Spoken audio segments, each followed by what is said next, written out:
Welcome back on my channel commerce with me. मैं आपको बता दूं, आपके लिए एक अच्छा सा इंटरेस्टिंग सा चैप्टर लाई हूँ क्लास 11 के लिए और बीकॉम सेकेंड ईयर के लिए। अब मैं बताऊँ कंपनी क्या होती है। आपने कंपनी का नाम सुना होगा कि company company company, Ram and Shyam company, Pratap sons, ये इस प्रताप सन्स एंड कंपनी, ये मतलब इन आपने ये नाम सुना होगा लास्ट में कंपनी नाम। भाई कंपनी होती क्या है, ठीक है, आपने ये सुन लिया कंपनी कंपनी कंपनी, पर कंपनी होती क्या है, कोर्ट के हिसाब से कंपनी क्या होती है, लीगली कंपनी क्या होती है, वो अपन इसमें पढ़ेंगे, इसलिए वीडियो को लास्ट तक ज़रूर देखना, ठीक है।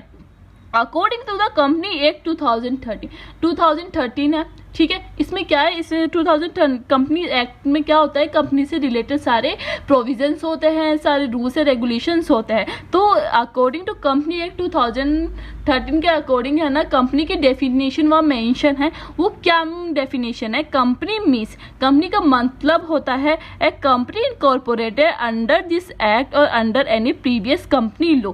मतलब कंपनी वही कंपनी होगी जो कंपनी एक्ट 2013 में इनकॉर्पोरेट होगी, रजिस्टर्ड होगी कंपनी की किस पे, कंपनी लॉ में। नहीं समझ में आया आपको?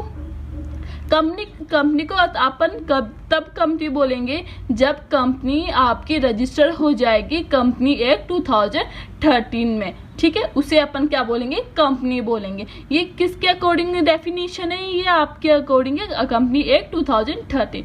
जो भी रजिस्टर होगी कंपनी में वो क्या हो जाएगी, आपकी कंपनी हो जाएगी। अब देखो, आपको एक पॉइंट समझने की बात है, कंपनी दो तरह की होती है। एक तो कई कंपनी होती है वो रजिस्ट्रेशन करवा लेती है अपनी कंपनी का, और दूसरी होती है वो अपने कंपनी का रजिस्ट्रेशन नहीं करवाती, ठीक है, वो नहीं करवाती। तो इस कंडीशन में क्या होगा, जो कोर्ट है, जो कंपनी लॉ है, वो कंपनी लॉ है जो कंपनी उसे ही मानेगी जो रजिस्टर ऑफिस में रजिस्टर करवाया हुआ होगा। अभी मैं एग्जांपल लूँगी, आपको उससे क्लियर हो जाएगा, ठीक है। अब मीनिंग ऑफ कंपनी, कंपनी के एक छोटे से पैराग्राफ में मैंने कंपनी की सारी मीनिंग लिख दी है, तो आपको इसे समझना है। अगर आप समझ लोगे ये, तो आपको कंपनी अच्छी तरह समझ में आ जाएगी। तो company is an organisation form and incorporation under the present company act. जो कंपनी होती है वो क्या होती है, इसे इनकॉर्पोरेट किया जाता है, उसे फॉर्मेशन किया जाता है इसका किसके अंदर, अंडर द प्रेजेंट कंपनी है। जो भी कंपनी एक्ट चल रहा है उसके अंडर में अगर उसका रजिस्ट्रेशन हो रखा है उसे क्या बोलेंगे, कंपनी बोलेंगे, जो अभी मैंने ऊपर बताया था। और अंडर एनी प्रीवियस कंपनी, ये कंपनी एक्ट 2013 है, ठीक है, कंपनी एक्ट 2013 है। इस 13 से पहले भी क्या था, कंपनी एक्ट था, तो उसके एक्ट में भी अगर कंपनी रजिस्टर है तो भी उसे कंपनी मानेंगे, अगर 2013 में है उसे भी कंपनी मानेंगे। In the I of law A company is an artificial person. ये देखो, आपने हमेशा सुना होगा आर्टिफिशियल पर्सन। आर्टिफिशियल पर्सन क्या होता है वो अभी मैं इसके फीचर्स में बताऊंगी कि जो कंपनी है, कंपनी को क्या माना गया है, आर्टिफिशियल पर्सन माना गया है।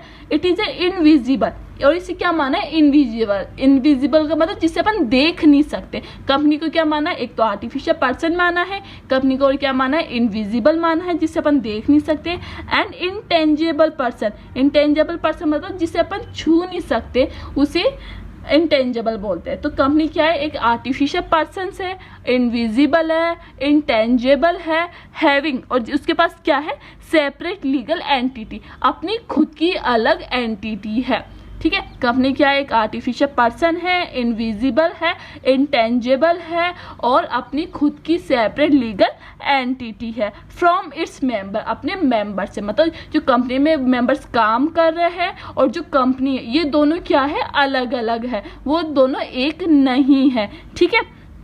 और member with perpetual succession. The capital of the company is divided into transferable share. जो कंपनी होती है, कंपनी की जो कैपिटल होती है, कैपिटल क्या होती है आपको पता होगा। कैपिटल का मतलब ये होता है जब आप कंपनी स्टार्ट करते हो, कुछ अमाउंट से स्टार्ट करते हो, उस अमाउंट को क्या बोलते हैं अपन, कैपिटल बोलते हैं, ठीक है। उस कैपिटल है, जो कंपनी की कैपिटल होती है वो किस में डिवाइडेड होती है, ट्रांसफरेबल शेयर्स में होती है। शेयर्स में छोटे छोटे पार्ट्स होते हैं कंपनी के, वो उसे क्या बोलते हैं, शेयर्स बोलते हैं। उसे अपन क्या करते हैं, सेल करते, सेल नहीं करते मतलब इशू करते हैं, तो वो उसके इसके पार्ट है, ये शेयर्स किसके पार्ट है, कंपनी के। तो कैपिटल ऑफ द कंपनी, जो कंपनी की जो कैपिटल है इस डिवाइडेड, किस में डिवाइडेड है, इनटू ट्रांसफरेबल शेयर्स में डिवाइडेड है, and the shareholders are called its member. और उन शेयर को जो परचेज करता है वो कौन होते हैं, शेयर होल्डर्स होते हैं, और अपन उसे क्या बोलते हैं, मेंबर्स बोलते हैं। ठीक है, आपको समझ में आ गया कंपनी क्या होती है, कंपनी होती है, ये क्या होती है। अब लास्ट में कंक्लूजन क्या है, company is an artificial person, invisible जिसे अपन देख नहीं सकते, इंटेंजिबल जिसे अपन छू नहीं सकते, और जिसकी क्या हो, खुद की अलग एंटिटी हो अपने मेंबर से, वो किससे अलग हो, अपने मेंबर से अलग हो, और क्या हो, अपना खुद का परपेचुअल सक्सेशन होना चाहिए। और जो कैपिटल होती है कंपनी की वो किस में डिवाइडेड होती है बताओ, ट्रांसफरेबल शेयर्स में। उन शेयर्स को परचेज करने वाला को क्या होता है, शेयर होल्डर होता है,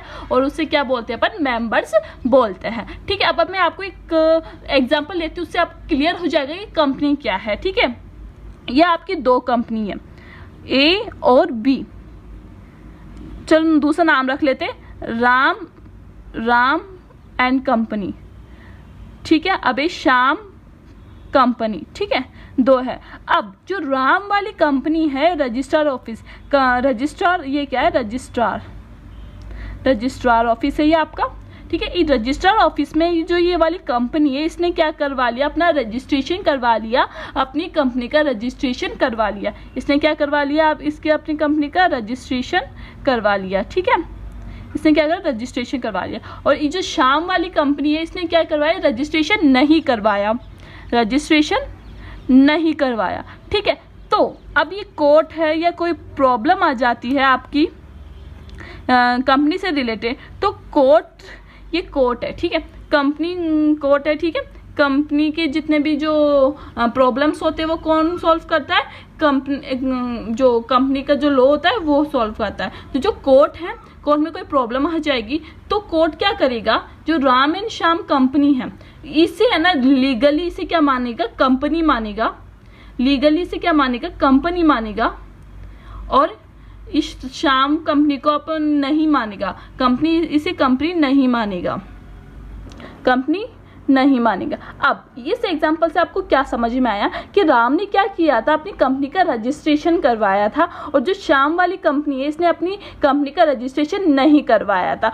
तो in the eyes of law, Ram and Shyam company is an actual company, not Shyam company. मतलब जो श्याम कंपनी है वो एक्चुअली कंपनी नहीं बोली जाएगी, राम एंड श्याम कंपनी को कंपनी माना जाएगा। तो कंपनी लॉ 2013 यही बोलता है कि जो कंपनी है वो कंपनी क्या होनी चाहिए, कंपनी इनकॉर्पोरेटेड। इनकॉर्पोरेटेड का मतलब फॉर्मेशन करना, मतलब फॉर्मेशन होनी चाहिए उसकी किसके अंडर, इन दिस एक्ट के अंदर, और एनी अदर प्रीवियस कंपनी लो, जो कंपनी एक्ट के अंडर में क्या होनी चाहिए, इसका रजिस्ट्रेशन होना चाहिए, और उसके या इसके अलावा इससे पहले वाले जो कंपनी लॉ के एक्ट है या उसके अंडर उसका रजिस्ट्रेशन होना चाहिए। जब अगर आपका कंपनी लॉ के कंपनी एक्ट में इसका रजिस्ट्रेशन होगा तभी आपकी कंपनी को क्या माना जाएगा, कंपनी माना जाएगा। आई होप आपको ये वीडियो अच्छी लगी होगी, मैंने बहुत इजीली समझाने की कोशिश की है। और नेक्स्ट वीडियो में आपको फीचर्स बताऊंगी कि कंपनी के फीचर्स क्या क्या है, वो बहुत इंपॉर्टेंट होने वाले, बहुत इंटरेस्टिंग और बहुत सिंपल तरीके से, इस वीडियो से भी सिंपल तरीके से मैं आपको वो समझाऊंगी। इसलिए वीडियो को और चैनल को सब्सक्राइब कर देना। Thank you for watching.